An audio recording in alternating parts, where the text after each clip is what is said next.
যুদ্ধ লেগেছে ইসরায়েল আর ইরান, মাঝখান দিয়ে মধ্যপ্রাচ্য ক্ষয়ক্ষতি হইতেছে, কিন্তু বাংলাদেশের জনগণ তারা বিচার চাইতেছে তারেক রহমানের কাছে, বিচার চাইতেছে দিল্লির কাছে। বিষয়টা কেমন চুদলিং বং হয়ে গেল না?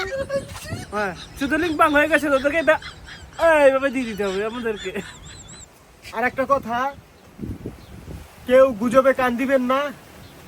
আর বাংলাদেশ এবং ইন্ডিয়ার মিডিয়ার উদ্দেশ্যে বলতেছি, আমরা মধ্যপ্রাচ্যে আমরা প্রবাসী আছি, আমরা জানি কিভাবে যুদ্ধ চলতেছে। সো মিডিয়ারা তারা অতিরিক্ত বানিয়ে বানিয়ে ছাড়তেছে। আমাদের পরিবার আছে, সবার পরিবার চিন্তিত থাকে আমাদের জন্য।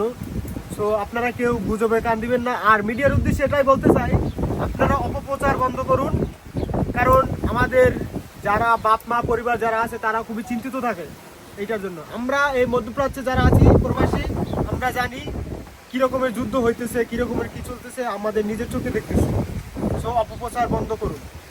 আমার প্রবাসী বাংলাদেশি এবং ইন্ডিয়ার ভাই বোনদের উদ্দেশ্যে বলতেছি, আপনারা সবসময় সাবধান এবং সতর্কভাবে থাকুন, চলুন সব জায়গায়। আল্লাহ হাফেজ।